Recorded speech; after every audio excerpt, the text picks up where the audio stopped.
Ibuku meninggal tiba-tiba, lalu ayah menikahi wanita yang diam-diam jadi mimpi burukku. Sampai aku temukan surat terakhir dari Mama, yang menuduh wanita itu telah meracuninya.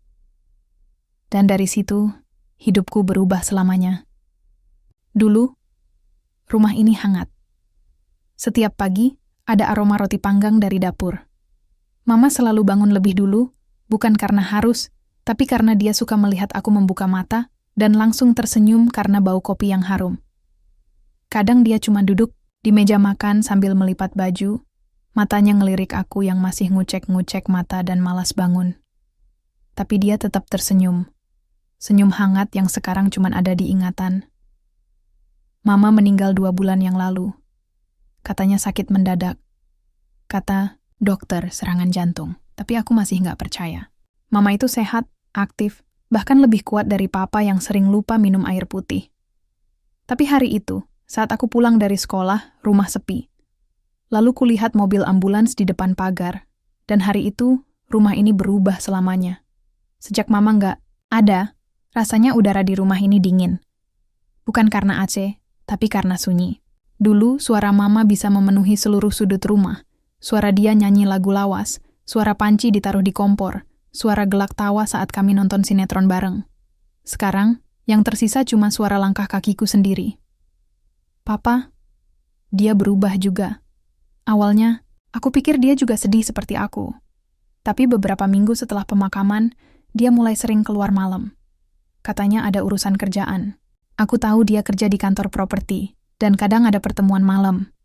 Tapi kali ini rasanya beda. Dia mulai jarang makan di rumah.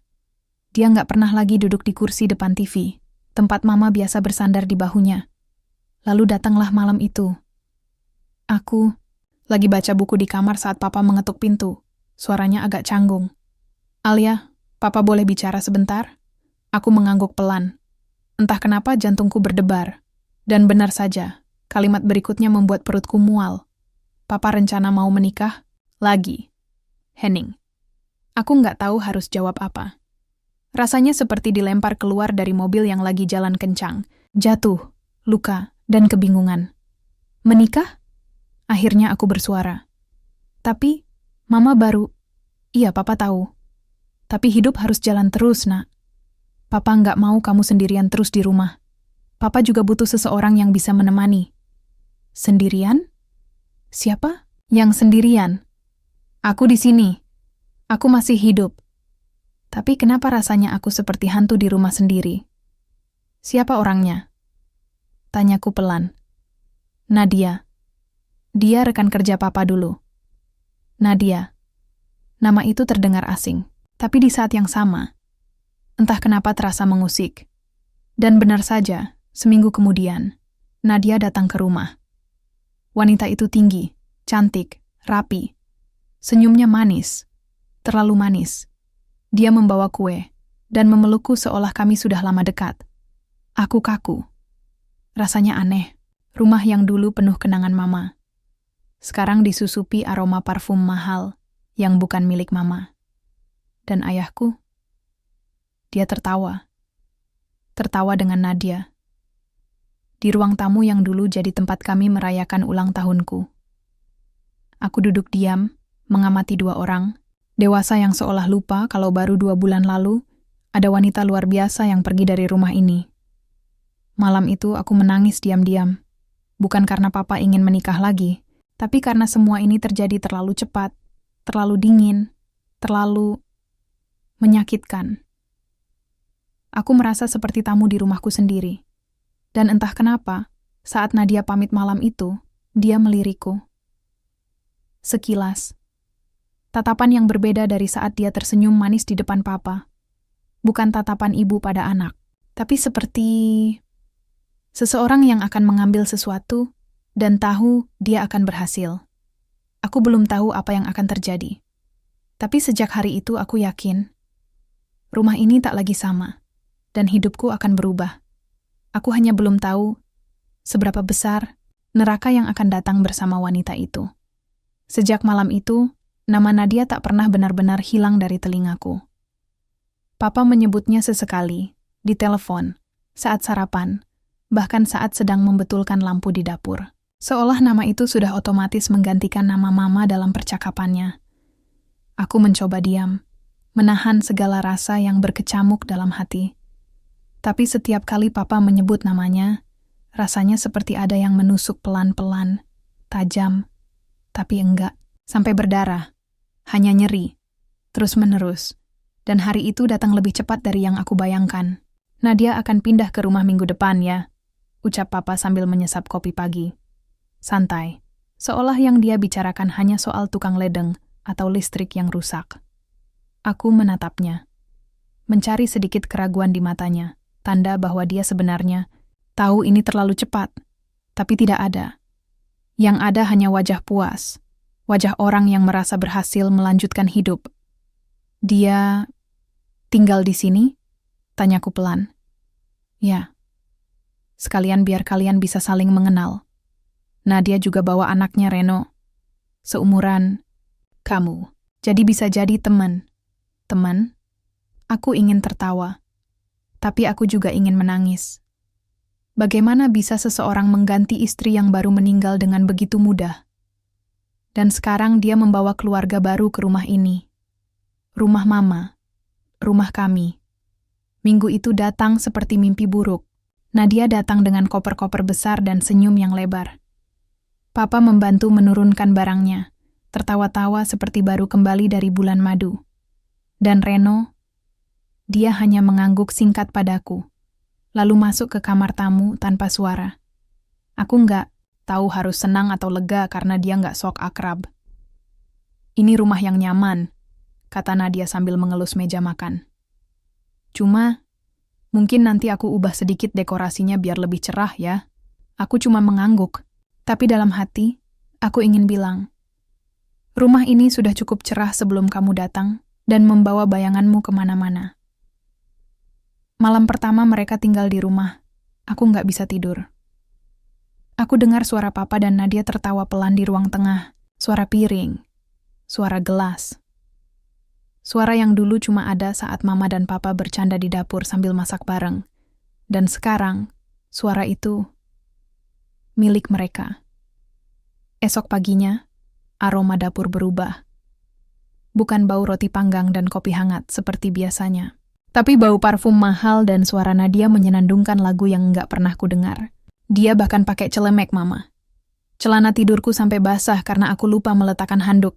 Aku terlalu sibuk menahan air mata saat melihatnya berdiri di dapur yang dulu jadi kerajaan kecil mama. Nanti sore kita bersih-bersih kamar, ya. Kamar, kamu terlalu gelap. Biar lebih terang dan lebih feminin, katanya sambil tersenyum padaku. Kamar itu, kamar yang didekor mama. Cat dindingnya mama pilih sendiri. Tirai rendah itu mama yang jahit. Dan sekarang, Nadia ingin menggantinya. Aku masuk ke kamar, menutup pintu, dan menangis diam-diam lagi. Aku pikir, aku bisa tahan. Aku pikir aku bisa jadi anak baik yang sabar dan pengertian. Tapi makin hari, Nadia makin mengubah rumah ini jadi rumah dia. Lemari pajangan yang dulu penuh, foto keluarga kami, sekarang isinya pajangan kristal dan lilin-lilin wangi. Foto mama digeser, ditaruh di pojok, nyaris tak terlihat. Bahkan ruang tamu pun dirombak, sofa diganti, karpet dibuang. Dan Nadia bilang, kita mulai lembaran baru. Lembaran baru? Bagiku ini bukan lembaran baru. Ini buku yang berbeda, buku yang tidak ingin kubaca. Reno juga bukan orang yang mudah didekati. Setiap kali aku mencoba bicara, dia hanya menjawab sepatah dua patah kata. Kadang sinis, kadang dingin, seperti salju, dan kami hidup dalam rumah yang sama. Tapi, serasa dua kutub yang tak pernah bisa bertemu. Suatu malam, aku memutuskan untuk memberanikan diri bicara dengan papa. Kami duduk di teras, berdua, seperti dulu. Angin malam pelan-pelan meniup rambutku, dan aku menatap papa yang tampak lelah. Pak, aku mulai. Apa papa bahagia sekarang? Dia menoleh, lalu tersenyum. Kenapa tanya begitu? Karena aku nggak bahagia, Pak. Papa terdiam. Mungkin dia tidak menyangka aku akan berkata seperti itu. Tapi aku melanjutkan. Suaraku bergetar. Aku merasa rumah ini bukan rumahku lagi. Aku merasa Mama benar-benar hilang, Pa. Bukan cuma secara fisik, tapi semua tentang Mama dihapus pelan-pelan. Aku nggak kuat, Pa. Papa menarik napas dalam. Alia, Papa tahu ini berat buat kamu. Tapi kita harus bangkit. Mama nggak akan suka kalau lihat kamu terus sedih. Aku menahan napas. Kalimat itu, Mama nggak akan suka. Sangat klise, tapi juga sangat menyakitkan. Karena aku tahu, jika Mama masih hidup, dia pun pasti tak akan suka rumah ini berubah menjadi milik wanita lain yang bahkan belum genap 3 bulan menghapus jejaknya. Aku bangkit dari kursi dan masuk ke kamar. Saat aku menutup pintu, aku mendengar Papa menghela napas panjang. Malam itu, aku menulis di buku harian Mama. Ma, rumah ini bukan rumah kita lagi. Aku berusaha kuat, tapi aku takut. Wanita itu, dia datang terlalu cepat, terlalu tenang, terlalu sempurna. Dan aku merasa, semua ini nggak wajar. Ada yang salah, Ma. Sangat salah. Hari-hariku mulai terasa seperti jalan di atas pasir hisap. Semakin aku mencoba untuk bersikap biasa, semakin aku tenggelam dalam rasa yang tak bisa dijelaskan. Rasanya seperti rumah ini menolakku pelan-pelan. Bukan secara fisik, tapi dengan cara yang lebih kejam, dengan sikap, dengan lirikan mata, dan dengan kata-kata yang dilapisi gula. Nadia, ibu tiriku, meski aku benci menyebutnya begitu. Dia tidak pernah marah, tidak pernah berteriak, tidak seperti ibu tiri dalam cerita dongeng, yang menjerit atau melempar piring. Tidak. Nadia punya cara yang jauh lebih halus dan lebih menyakitkan. Contohnya pagi itu. Aku baru bangun, agak telat karena belajar sampai malam. Saat turun ke dapur, meja sudah tertata rapi. Ada 3 piring. 1 untuk Papa, 1 untuk Reno, dan 1 kosong. Aku duduk dan menatap Nadia. Aku belum sarapan. Dia menoleh dengan senyum manisnya yang menyesakkan. Oh Alia, kamu kan jarang sarapan. Tante pikir kamu udah bawa bekal. Bekal? Aku nggak pernah bawa bekal sejak Mama pergi. Dan dia tahu itu. Tapi aku diam. Aku tahu itu bukan lupa, itu disengaja. Tapi tentu saja Papa yang datang 5 menit kemudian nggak tahu apa-apa. Dia malah tersenyum dan bilang, "Wah, Nadia rajin banget ya." Aku hanya mengunyah sisa roti kemarin di dalam kamar sambil menahan air mata. Aku belum pernah merasa selapar ini. Bukan lapar karena makanan, tapi lapar akan kehadiran Mama, akan seseorang yang benar-benar melihatku. Minggu-minggu berikutnya, kejadian seperti itu mulai jadi kebiasaan. Nadia tak pernah melarang langsung, tapi dia selalu punya cara membuatku merasa tak diinginkan. Misalnya saat kami sedang duduk nonton TV, aku baru saja mengambil remote untuk menyetel ulang acara, lalu Nadia berseru dengan nada pelan. "Alia, sayang, Papa tuh capek kerja loh. Mungkin kamu bisa tonton film remaja kamu di kamar, ya?" Atau ketika tamu-tamu datang, teman-teman bisnis Papa, dan Nadia mengenalkanku bukan sebagai anak Papa, tapi dengan sebutan, "Ini Alia, anak dari istri pertama Mas Reza." Perihnya bukan main.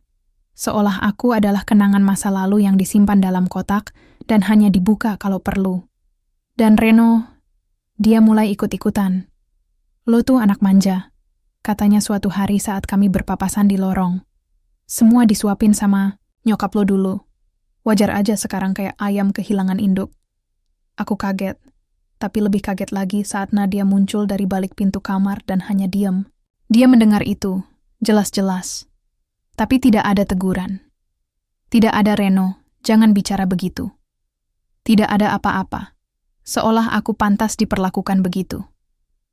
Malam itu, aku masuk ke kamar Mama, yang sekarang sudah diubah jadi gudang sementara oleh Nadia.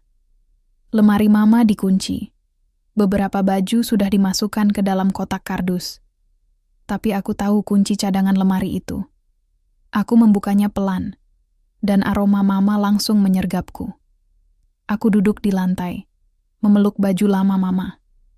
Di sela-sela tumpukan, aku menemukan buku harian kecil milik Mama. Sampulnya ungu tua. Aku belum pernah melihat ini sebelumnya. Tapi ketika ku buka halaman pertamanya, ada tulisan Mama. Untuk Alia, kalau suatu hari kamu merasa kehilangan arah, mungkin ini bisa membantu. Air mataku jatuh sebelum aku bisa membaca lebih jauh. Tapi aku tahu, buku ini adalah harta karun. Petunjuk. Atau setidaknya, teman. Setelah kejadian itu, aku mulai memperhatikan lebih banyak. Nadia sering keluar rumah saat papa tak ada. Katanya belanja, tapi belanjanya bisa sampai 3 jam untuk sekadar beli sabun dan roti. Lalu dia sering bicara di telepon diam-diam di balkon belakang. Aku iseng mendekat satu malam dan mendengar sepenggal kalimatnya. Jangan khawatir. Reza belum curiga. Anak itu juga belum tahu apa-apa. Anak itu? Aku menahan napas. Jantungku berdetak lebih cepat dari biasanya. Aku mundur pelan dan masuk ke kamar tanpa suara. Sejak saat itu, aku mulai mencatat. Kapan dia pergi? Dengan siapa? Dia bicara, semua kuarsipkan di buku catatan kecil. Mungkin aku hanya parno. Mungkin aku terlalu sensitif. Tapi satu hal yang ku tahu pasti, ada sesuatu yang tidak beres. Nadia bukan hanya ibu tiri yang menyebalkan. Dia lebih dari itu. Dia terlalu rapi, terlalu terencana, dan terlalu cepat mengambil alih hidup kami. Aku menatap langit-langit kamar malam itu, dan berbisik pelan. Ma, kalau Mama masih di sini, pasti semua ini nggak akan terjadi, ya? Tapi Mama sudah pergi. Dan yang tersisa hanyalah luka-luka kecil yang tak terlihat siapa-siapa, kecuali aku. Sejak mendengar percakapan Nadia di balkon malam itu, pikiranku tak pernah benar-benar tenang. Kata-katanya terus terngiang di kepalaku. Reza belum curiga, anak itu juga belum tahu apa-apa. Anak itu, aku, lalu belum tahu apa. Aku mulai melihat semuanya dengan cara berbeda. Setiap senyuman Nadia terasa seperti topeng. Setiap gerak-geriknya seperti sedang menyembunyikan sesuatu. Dan entah bagaimana, perasaanku bilang, Mama pasti tahu lebih dulu sebelum semuanya terjadi. Malam itu setelah Papa tidur, aku kembali membuka buku harian Mama yang kutemukan di lemari. Beberapa halaman awal hanya berisi cerita sehari-hari. Tentang belanja mingguan, tentang bagaimana Papa lupa hari ulang tahunnya lagi, atau tentang aku yang menang lomba puisi waktu kelas 2 SMP. Namun, halaman-halaman tengah mulai berubah nada.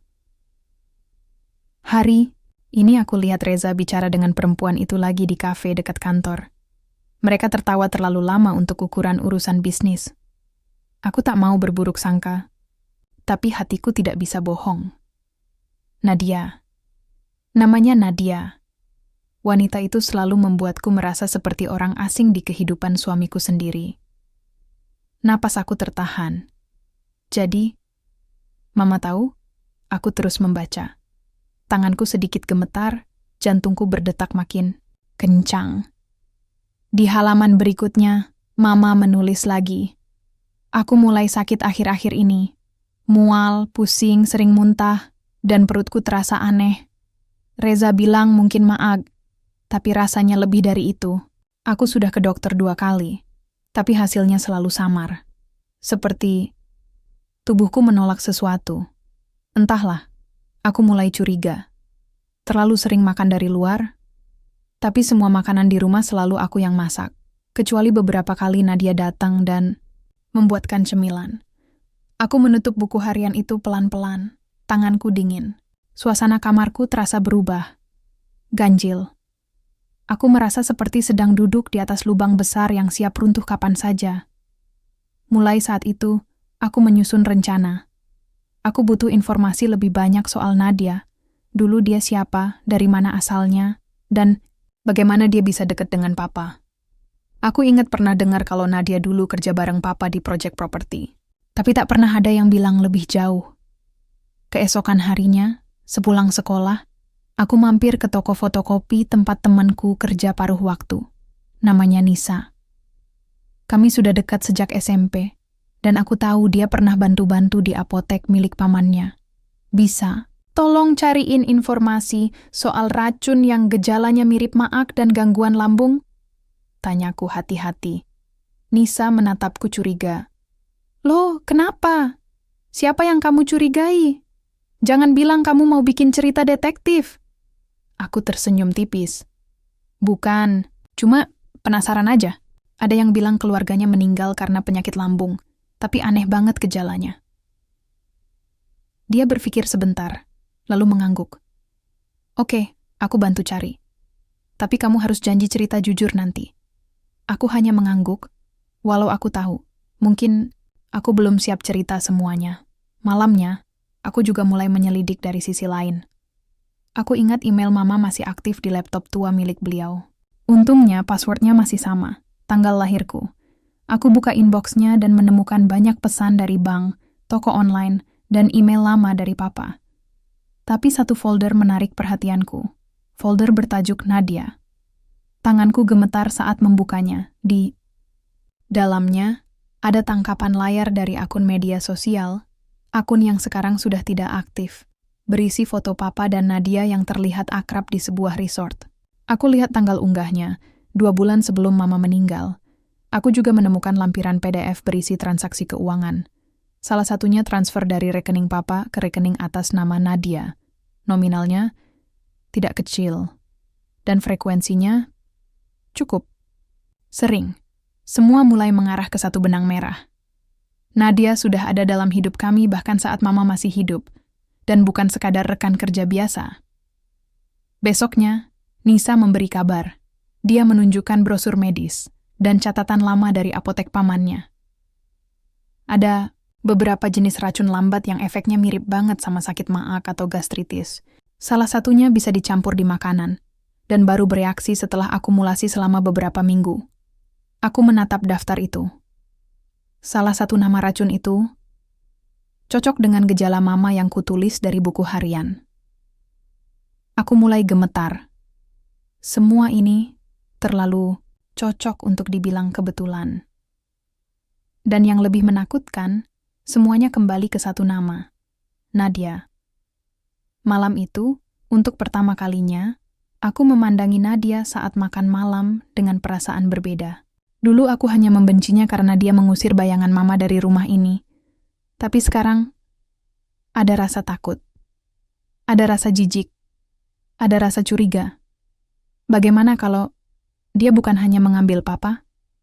Bagaimana kalau dia juga mengambil mama? Aku belum punya bukti yang kuat. Tapi aku punya arah. Dan aku tahu, jika aku gali lebih dalam, aku mungkin menemukan sesuatu yang akan mengubah segalanya.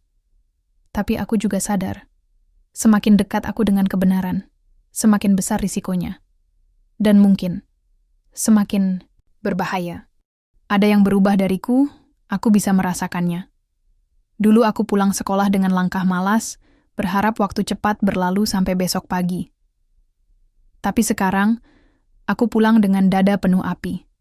Semacam campuran antara takut, penasaran, dan marah yang sudah mendidih di dalam dada. Setiap aku melihat Nadia, aku tidak lagi melihat wanita yang sekadar menyebalkan.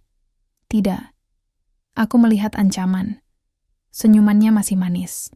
Gesturnya masih lembut. Tapi aku mulai sadar. Semuanya cuma topeng. Senyuman itu palsu. Dan aku berniat mengelupasnya satu persatu.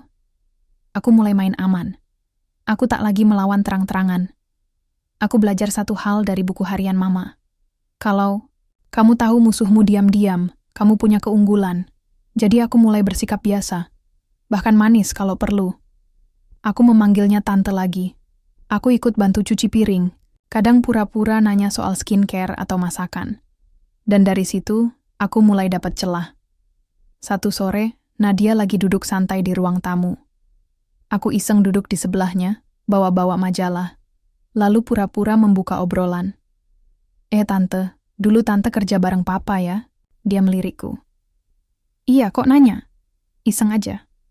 Soalnya aku nggak pernah tahu cerita detailnya. Waktu itu mama kayaknya nggak terlalu suka ngomongin kerjaan papa. Dia tersenyum kecil. Wajar. Dunia bisnis keras. Kadang nggak semua orang bisa ikut. Aku tertawa kecil. Tante kerja di bagian apa dulu? Properti. Aku bantu cari klien. Networking. Tante lumayan jago soal itu. Matanya berkilat. Entah kenapa aku merasa dia bangga tapi juga menyimpan sesuatu. Papa langsung suka sama tante, ya? Tanyaku sekenanya. Dia menoleh cepat. Sekilas aku lihat kerutan tipis di keningnya. Kamu maksudnya? Aku senyum simpul. Ya, aku tebak-tebak aja sih. Kan akhirnya nikah juga, berarti papa suka. Dia diam sejenak, lalu menjawab pelan. Semua terjadi karena takdir, Alia. Kadang, yang awalnya cuma kerjaan, bisa jadi lebih dari itu. Hidup ini nggak selalu ideal seperti yang kamu kira. Takdir, katanya. Atau lebih tepat, rencana. Beberapa hari kemudian, aku mulai menyelidiki Reno. Aku tahu Reno bukan orang yang pintar menyembunyikan sesuatu. Dia terlalu gampang terbawa emosi. Dan aku curiga, dia tahu lebih banyak dari yang dia tunjukkan. Kesempatan itu datang saat dia lagi sendirian di dapur, main HP sambil makan mie instan. Aku duduk di depannya. Reno, aku tanya ya. Dulu Tante Nadia sama Papa udah deket waktu Mama masih ada, ya? Dia melirikku. Hah? Nggak tahu. Emang kenapa? Aku pura-pura santai. Iseng aja. Aku nemu foto lama di laptop Mama. Papa sama Tante Nadia kayak lagi liburan bareng. Padahal katanya waktu itu masih kerja bareng. Reno terlihat tidak nyaman. Tangannya berhenti mengaduk mie. Ya, mungkin emang udah deket dari dulu. Terus kenapa? Itu urusan orang tua. Aku tersenyum tipis. Bener juga. Tapi lucu ya, Papa bisa nikah secepat itu abis Mama meninggal. Dia mendelik. Maksud lo apa sih? Mau nyindir? Enggak, jawabku. Cepat. Cuma aneh aja. Mama meninggalnya juga mendadak. Terus Papa nikahnya cepat banget. Tante Nadia juga langsung tinggal di sini, bawa kamu. Dia berdiri sambil membawa mangkuk mie-nya. Udah, males ngomongin ini. Tapi dari nada bicaranya, aku tahu satu hal. Dia tahu sesuatu. Malam itu, aku memutuskan menyusup ke kamar kerja Papa. Aku tahu risikonya besar, tapi aku tidak bisa berhenti di tengah jalan. Di laci kedua meja kerja, aku menemukan map berisi dokumen lama. Ada beberapa kontrak, foto properti, dan yang paling menarik, lembar laporan medis Mama. Laporan itu bertanggal sebulan sebelum Mama meninggal. Diagnosa awal, gangguan lambung. Gejala, mual berkepanjangan, kehilangan nafsu makan, lemas, sesak. Catatan tambahan, gejala memburuk dalam 2 minggu terakhir. Obat lambung tidak terlalu membantu. Aku menahan napas. Gejalanya sangat mirip dengan efek racun lambat seperti yang diceritakan Nisa. Di map itu juga ada resep obat.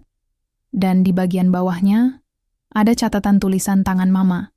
Kemungkinan ditambahkan, sendiri. Aku tidak yakin ini cuma maag. Aku harus cari tahu lebih jauh. Tanganku gemetar, Mama tahu. Tapi dia tak sempat menyelesaikan pencariannya. Dan sekarang, aku yang harus melanjutkannya. Besoknya saat sarapan, aku sengaja duduk bersebelahan dengan Nadia. Aku menatap wajahnya lama. Senyumannya muncul, seperti biasa. Tapi bagiku, itu senyuman yang menakutkan. Senyuman yang menyembunyikan rahasia, kelam. Senyuman yang harus kuhancurkan dengan kebenaran. Dan dalam hati, aku berjanji, aku akan bongkar semuanya, Ma. Aku nggak akan biarkan dia terus berpura-pura. Hari itu langit mendung. Awan menggumpal seperti menahan hujan yang belum sempat turun. Aku memandang jendela kamar Mama yang masih tertutup rapat. Di rumah ini, hanya aku yang sesekali masuk ke sana. Papa bahkan tak pernah menginjakkan kaki ke kamar itu sejak Mama meninggal. Dan Nadia? Dia bahkan bilang kamar itu terlalu suram untuk ditempati. Aku masuk perlahan. Bau khas lemari kayu tua dan bedak tabur. Mama masih tersisa samar.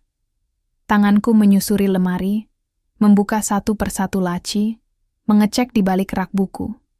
Sampai akhirnya, aku menemukan sesuatu yang berbeda. Sebuah kotak kayu, kecil tersembunyi di bagian bawah lemari, di balik tumpukan selimut lama, terkunci. Tapi kuncinya tergantung di tali pinggir, nyaris tak terlihat. Aku membuka perlahan.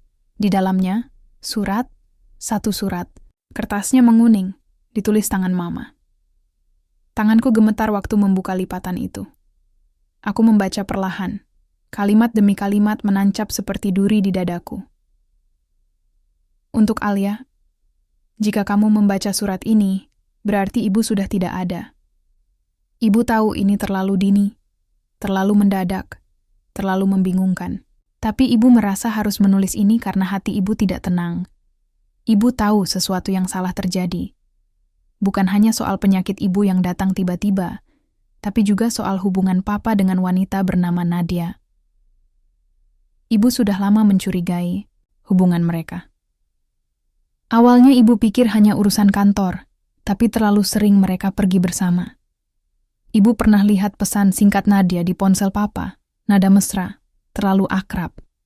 Waktu ibu bertanya, papa marah. Dia bilang, ibu terlalu cemburuan. Tapi gejala ini, sakit yang ibu alami, seperti sesuatu yang disusupkan pelan-pelan. Ibu memang bukan dokter, tapi naluri. Ibu bilang ini bukan penyakit biasa. Kalau sesuatu terjadi pada ibu, tolong kamu jaga diri baik-baik. Jangan terlalu percaya pada Nadia. Dia bukan orang baik, Alia. Dan tolong, cari tahu apa yang sebenarnya terjadi. Ibu sayang kamu, selalu. Air mataku menetes. Berat, seperti batu besar menghantam dada. Mama, bahkan di detik terakhirnya, masih memikirkan aku. Aku mengepal surat itu erat. Dan saat itulah aku sadar, ini bukan cuma kecurigaan. Ini petunjuk terakhir dari seorang ibu yang tahu dirinya dibunuh secara perlahan. Sore harinya, aku menemui Nisa. Aku tunjukkan surat itu. Dia membaca pelan-pelan, matanya melebar. Alia, ini bisa jadi bukti, katanya dengan suara bergetar. Bukti moral, iya, kataku. Tapi belum cukup kalau aku ingin menantang papa. Aku butuh lebih. Kalau begitu, kamu harus gali masa lalu, Nadia. Kamu harus tahu siapa dia sebenarnya. Kalau dia memang punya sejarah buruk, itu bisa jadi jalan. Aku mengangguk. Dan malam itu, aku mulai menyelidiki dunia maya. Sosial media Nadia sudah rapi. Terlalu rapi. Semua akun lamanya sudah hilang atau terkunci. Tapi aku ingat satu hal. Mama pernah menyebut Nadia punya usaha kosmetik rumahan sebelum kerja dengan papa. Aku coba telusuri nama merek itu dan akhirnya menemukan satu forum lama yang membahas kasus keluhan pelanggan. Salah satu komentar menyebut nama lengkap Nadia. Nadia Puspitasari dari situ. Semuanya mengalir. Aku menemukan berita 7 tahun lalu. Kasus penipuan investasi kecil-kecilan di kota tempat Nadia tinggal dulu. Ada beberapa korban, tapi kasus tidak lanjut karena kurang bukti. Nama Nadia disebut sebagai mantan kekasih pelaku utama. Tapi yang membuatku merinding, dia sempat jadi tersangka sementara. Mereka tinggal di kota yang sama, sempat kerja bareng. Dan Nadia menghilang dari kota itu setelah kasusnya tenggelam. Aku mencetak semua berita itu. Lalu, aku duduk menunggu papa pulang dari kantor. Malam itu aku tidak takut, aku hanya ingin tahu apakah semua yang kurasakan benar adanya, atau aku hanya gadis yang terlalu banyak curiga. Papa duduk di ruang tamu, membuka laptop. Aku duduk di depannya, membuka map biru berisi fotokopi surat mama, hasil pencarian berita, dan laporan medis. Pa, kataku pelan. Aku mau papa baca ini. Dia menoleh. Apa ini? Surat mama. Dan ini, semua tentang Nadia. Dia mulai membaca, perlahan. Tangannya sempat berhenti. Napasnya memburu saat sampai pada bagian surat. Matanya mulai merah. Rahangnya menegang. Alia, katanya pelan. Kamu dapat ini dari mana? Dari kamar mama. Di kotak rahasia. Dia menatapku lama, lalu mengalihkan pandangan. Aku cuma mau tahu satu hal, kataku. Papa, pernah punya hubungan dengan Nadia sebelum mama meninggal? Dia terdiam. Lama. Lalu akhirnya berkata pelan, iya, tapi itu tidak seperti yang kamu pikir. Hatiku mencelos. Dan papa yakin Nadia tidak ada hubungannya dengan sakitnya mama. Papa menutup mata sejenak.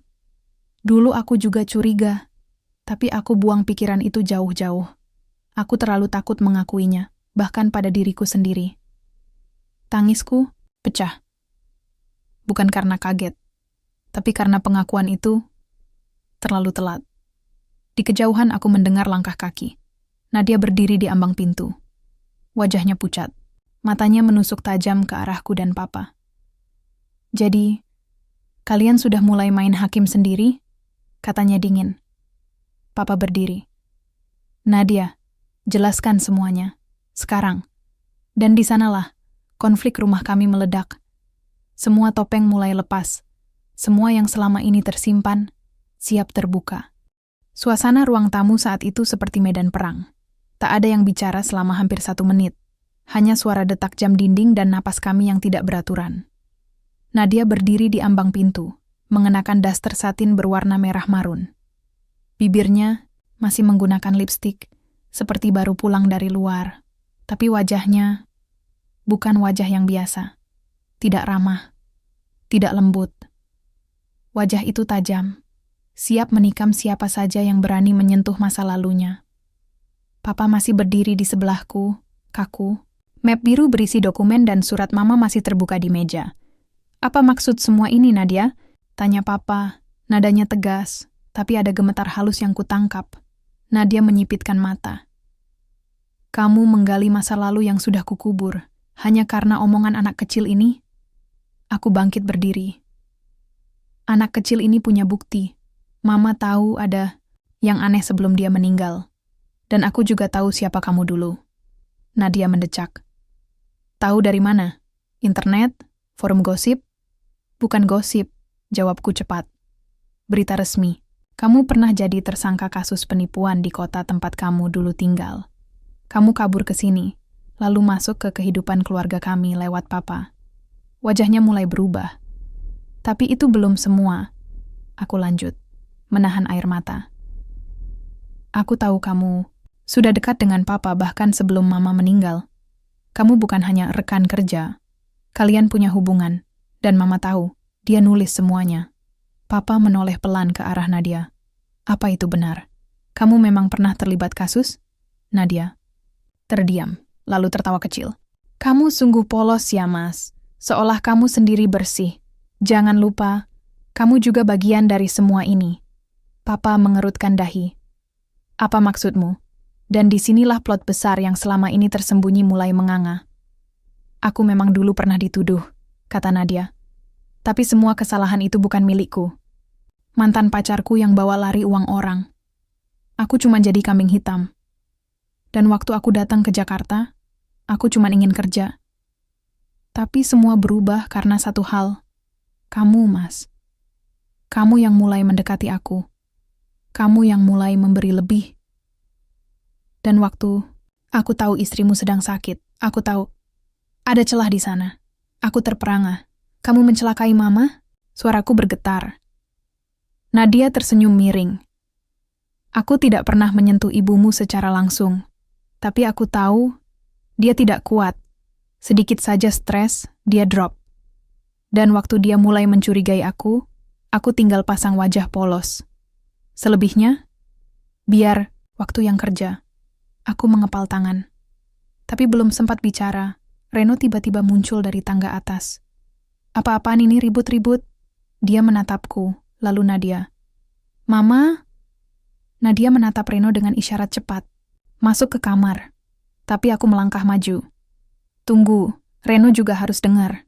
Aku yakin dia tahu lebih banyak dari yang dia pernah bilang. Reno menatapku kesal. Lu nuduh gue sekarang? Lu pernah bilang nggak tahu soal hubungan Nadia dan Papa. Tapi sekarang terbukti kalian semua bohong. Papa terlihat lelah, wajahnya tertunduk. Sudah cukup, gumamnya. Aku mengaku, aku memang selingkuh saat mama kamu masih hidup. Aku lemah, aku bodoh. Tapi aku tidak pernah bermaksud mama kamu meninggal. Itu di luar kendali. Kalau kamu memang merasa bersalah, kataku, kenapa tetap nikahi dia? Kenapa izinkan dia tinggal di rumah ini, duduk di kursi mama, pakai piring mama, tidur di ranjang yang sama? Papa tidak menjawab. Nadia yang menjawab dengan tawa dingin. Karena aku pintar, Alia. Karena aku tahu caranya membuat semua orang percaya aku penyelamat keluarga kalian setelah ibumu pergi. Dan saat itulah Reno berkata lirih. Udah, Ma. Jangan lanjut. Nadia menoleh cepat. Apa? Reno menatap ibunya. Kalau kamu terus bohong, aku yang bakal buka semuanya. Mataku menyipit. Apa maksudmu, Ren? Dia menunduk. Lalu mengucapkan satu kalimat yang membuat semuanya seperti dihantam badai. Aku bukan anak kandung Nadia. Waktu seperti berhenti. Papa berdiri kaku. Nadia pucat. Aku membeku. Apa maksudmu? Tanya Papa pelan. Reno mengambil napas panjang. Aku tahu dari dokumen di laci kamar Mama. Aku nemu waktu Nadia pergi liburan. Aku cuma anak angkat. Ibuku dulu teman lama Nadia. Meninggal waktu aku masih kecil. Nadia cuma ambil aku buat nutup citranya. Biar kelihatan punya keluarga lengkap. Nadia menjerit. Reno, diam! Tapi sudah terlambat. Semua sudah terbuka. Semua dosa, semua topeng, semua kebohongan, telanjang di ruang tamu malam itu. Aku menatap Reno. Kenapa kamu nggak bilang dari dulu? Karena aku juga pengen percaya bahwa dia sayang sama aku, jawab Reno lirih. Aku menggigit bibir. Semuanya hancur. Tapi di saat yang sama, semuanya mulai jelas. Malam itu, Nadia dikemas dalam diam. Dia masuk ke kamarnya, membanting pintu. Papa tak berkata apa-apa, hanya menatap kosong ke arah tangga. Reno duduk di pojok sofa, memeluk lutut, dan aku hanya bisa menatap langit-langit rumah yang dulu terasa hangat. Kini semuanya retak. Aku pikir, setelah tahu kebenaran, aku akan merasa lega. Tapi nyatanya tidak. Yang kurasakan hanyalah kehancuran. Dan ini baru permulaan. Sejak malam itu, rumah kami berubah jadi seperti rumah kosong. Bukan karena tidak ada orang, tapi karena tidak ada yang benar-benar hadir. Papa lebih banyak mengurung diri di kamar. Reno pulang malam, lalu langsung masuk kamarnya tanpa sepatah kata pun. Dan Nadia seperti luka yang dibuka paksa. Menganga, berdarah, dan mematikan segalanya dengan dingin. Dia masih ada di rumah. Masih memasak sarapan seperti biasa. Masih menyapa tamu kalau ada. Tapi setiap kali kami berpapasan di lorong atau ruang makan, dia hanya menatapku seperti aku ini hantu dari masa lalunya yang ingin menuntut balas. Tapi aku tak gentar, bukan lagi. Setiap langkahku di rumah ini sekarang penuh dengan kesadaran bahwa aku sedang tinggal bersama seseorang yang kemungkinan besar punya andil dalam kematian Mama. Dan aku tak akan berhenti sampai semuanya tuntas. Suatu pagi, saat aku turun untuk mengambil air minum, kulihat Nadia sedang di dapur, membelakangiku. Tangannya sibuk mencampur sesuatu di gelas. Aku tak bermaksud curiga, tapi sejak membaca surat Mama, aku mulai memerhatikan setiap gerak-gerik Nadia. Saat dia pergi, dari dapur aku mendekat. Gelas itu masih hangat. Warnanya mencurigakan. Aku cepat-cepat mengambil foto dan mengirimkannya ke Nisa. Lu bisa bantu cek ini? Kayak ada serbuk putihnya. Nisa, yang bekerja di apotek, langsung membalas. Gua nggak bisa pastiin dari foto, tapi kelihatannya kayak bubuk senyawa antidepresan ringan. Kalau dicampur berlebihan, bisa bikin pusing, mual, bahkan efek mental kayak linglung. Tanganku mencengkeram ponsel kuat-kuat. Untuk siapa gelas itu? Untuk Papa? Untukku? Atau untuk dirinya sendiri? Aku tidak tahu. Tapi satu hal pasti. Nadia sedang menyusun sesuatu. Hari itu aku bicara empat mata dengan Papa.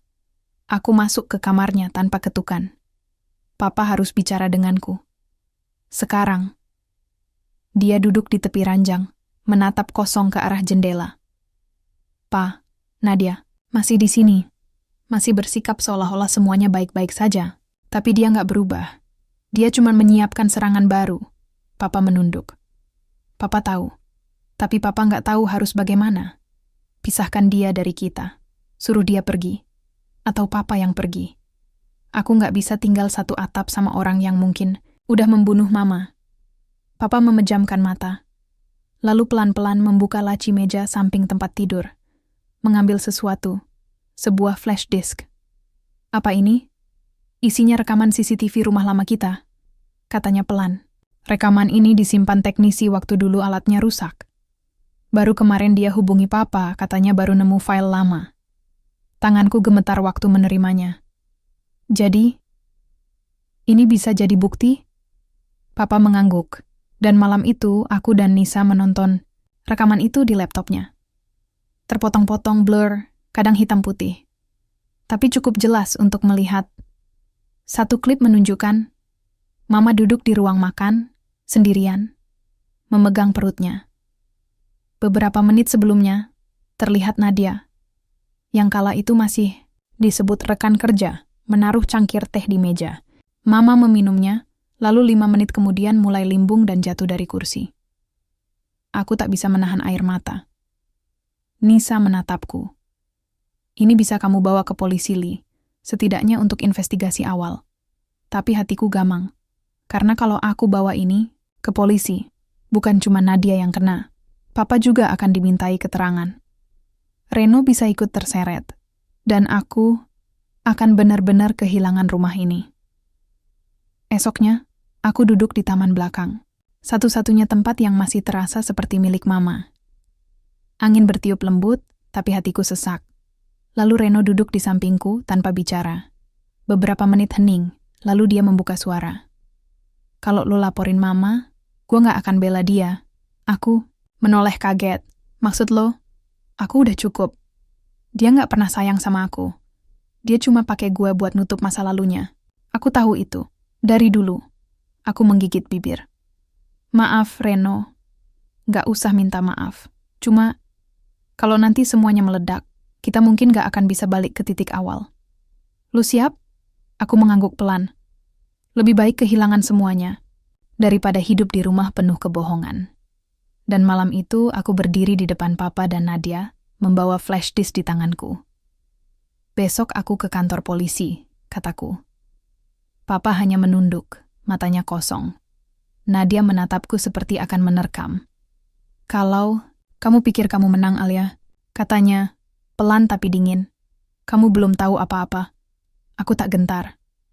Aku tidak ingin menang, aku cuma ingin kebenaran. Nadia tertawa pelan. Kalau begitu, siap-siaplah kehilangan semua yang kamu anggap rumah. Dan aku tahu, ini belum berakhir. Ini baru dimulai. Aku pikir setelah menyerahkan flash disk itu ke polisi, semuanya akan jadi lebih ringan. Tapi ternyata, itu baru membuka pintu ke dalam neraka yang lebih dalam. Pagi itu, aku duduk di ruang penyidik.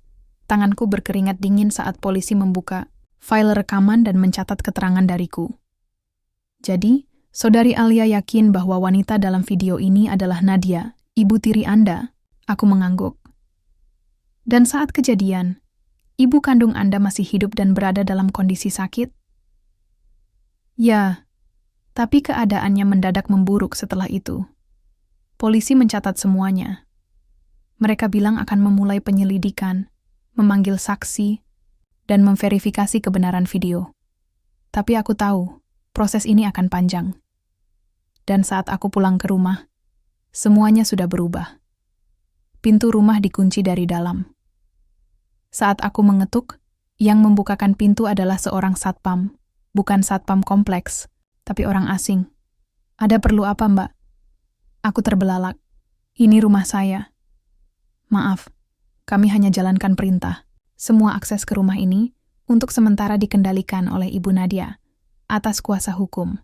Hatiku mencelos. Aku menelepon Papa. Tidak diangkat. Aku coba hubungi Reno. Tidak aktif. Akhirnya, aku mendobrak masuk lewat pintu samping yang biasa kugunakan sejak kecil. Dan di dalam rumah, ada seorang pria bersetelan jas duduk di ruang tamu bersama Nadia. Di atas meja, tergeletak tumpukan kertas, yang ternyata adalah dokumen kepemilikan rumah. Nadia menatapku tenang. Kamu keterlaluan, Alia. Jadi aku juga boleh main kasar sekarang. Apa? Ini? Tanyaku, suara tercekat. Rumah ini dulu dibeli atas nama papa kamu dan aku, katanya sambil tersenyum sinis. Tapi sejak beberapa tahun terakhir, Papa kamu mengalihkan sebagian besar asetnya atas namaku. Dan karena sekarang kamu berniat menjebloskanku ke penjara, maka aku tak ada kewajiban membiarkan kamu tinggal di sini. Mataku panas. Kamu gak bisa usir aku dari rumah ini. Aku bisa. Dan aku sudah lakukan, katanya sambil menyerahkan selembar surat pengosongan rumah. Aku menghambur ke kamar papa. Dia duduk di ranjang, terlihat 10 tahun lebih tua dari seminggu lalu. Rambutnya acak-acakan, matanya merah. Papa, kenapa? Kenapa papa serahkan semua ini ke Nadia? Dia menatapku kosong. Papa sudah terlalu lelah. Nadia ancam akan bongkar semuanya. Tentang masa lalu, papa. Tentang uang haram dari proyek-proyek lama. Tentang anak-anak yang papa abaikan. Aku tertegun. Anak-anak?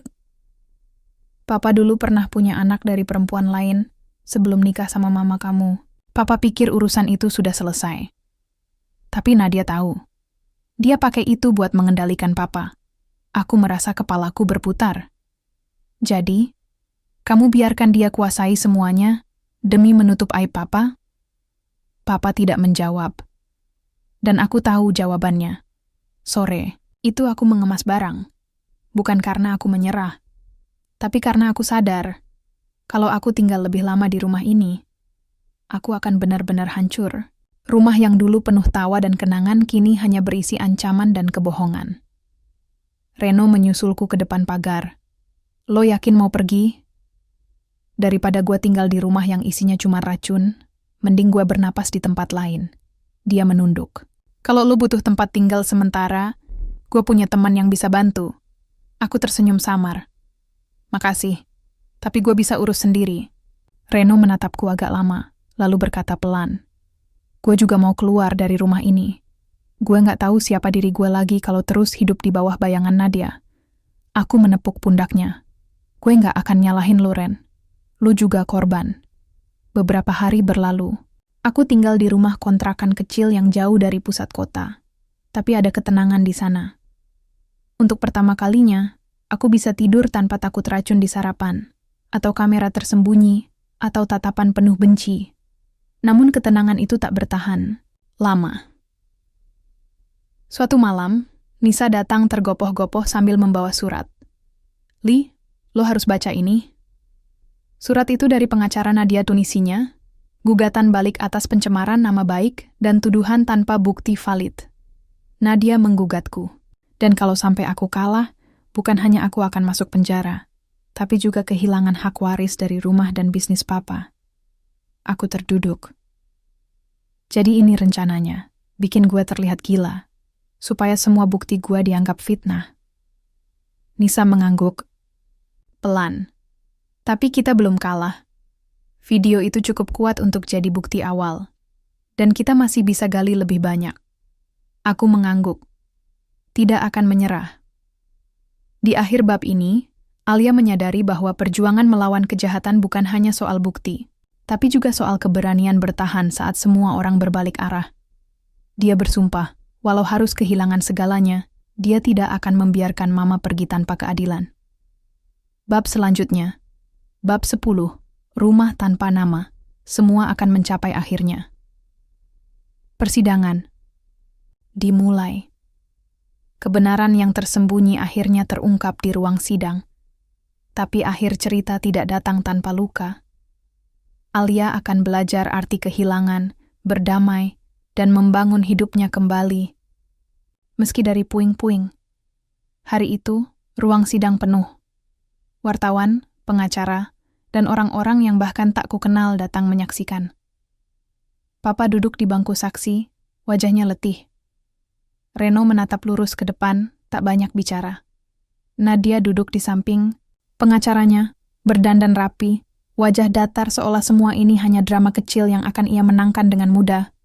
Sementara aku berdiri sendiri. Tapi aku tidak merasa sendiri. Karena dalam hatiku ada Mama. Ada semua kenangan, luka, dan keberanian yang membuatku berdiri di tempat ini hari ini. Hakim membuka sidang. Kasus nomor 421 PIDB 2025. atas dugaan tindak penganiayaan yang menyebabkan kematian almarhumah ibu kandung penggugat, serta gugatan balik atas pencemaran nama baik oleh tergugat. Lalu bukti-bukti dibacakan. Flash disk ditayangkan. Surat mama dibacakan perlahan. Kesaksian dari teknisi CCTV, karyawan lama papa, hingga Nisa sebagai saksi medis. Satu demi satu potongan masa lalu terungkap seperti luka dibuka kembali di depan semua orang. Nadia mulai goyah saat jaksa menunjukkan transaksi obat-obatan terlarang yang pernah dibeli dari apotek gelap 3 tahun sebelum mama meninggal. "Apa motif Anda membeli ini?" tanya jaksa. Nadia menjawab dengan suara lirih. "Itu untuk konsumsi pribadi. Tapi bukti menunjukkan ibu tidak pernah memiliki catatan medis untuk konsumsi obat ini. Bahkan, dalam rekaman CCTV, ibu yang menyajikan minuman terakhir kepada korban." Nadia mulai menangis. Aku hanya ingin dia pergi. Aku capek melihat dia mengikat Mas Dimas seumur hidup. Aku nggak bermaksud membunuhnya." Ruangan terdiam. Ayah menunduk, air mata mengalir. "Aku biarkan semua ini terjadi. Aku tahu hubungan kami salah, tapi aku pengecut. Aku biarkan Nadia masuk, dan aku kehilangan wanita yang sebenarnya mencintaiku tanpa syarat." Hakim akhirnya mengetukkan palu. Tergugat dinyatakan bersalah atas pembunuhan berencana tingkat ringan dengan hukuman penjara selama 8 tahun dan pencabutan hak waris. Tanganku gemetar, tapi bukan karena kemenangan. Karena aku tahu, tak ada yang benar-benar menang dalam tragedi keluarga seperti ini. Setelah persidangan selesai, aku keluar dari gedung pengadilan. Hujan turun pelan. Reno menghampiriku. "Gue nggak akan balik ke rumah itu. Gue udah mutusin buat mulai dari nol." Aku menatapnya. "Kita nggak bisa balikin masa lalu, Ren. Tapi kita bisa pilih masa depan." Dia tersenyum tipis. "Lo tahu, waktu kecil gue pernah berharap lo jadi kakak gue. Tapi ternyata, lo beneran jadi satu-satunya keluarga yang gue punya sekarang." Aku menahan tangis. "Lo juga, Ren." Beberapa bulan berlalu. Aku tidak kembali ke rumah lamaku. Rumah itu sekarang kosong, menunggu proses lelang karena terlibat sengketa warisan. Tapi aku tak butuh rumah itu lagi. Karena aku menyadari, rumah bukan soal dinding dan atap, tapi tentang siapa yang ada di dalamnya. Aku pindah ke sebuah rumah kecil di pinggiran kota, sederhana tapi penuh cahaya. Setiap sudutnya kutata sendiri. Kupasang foto mama di ruang tengah. Dan setiap malam sebelum tidur aku bicara padanya. "Ma, semua sudah selesai. Aku tahu ini bukan akhir yang sempurna, tapi aku sudah temukan kebenarannya." Di halaman belakang, aku menanam pohon Kamboja putih. Mama suka bunga itu. Di bawah pohon itu, kutanam surat terakhir dari Mama, dan kututup dengan batu kecil berukir, "Untuk Mama." Rumah ini tak punya nama, tapi hatiku akan selalu jadi tempat tinggalmu.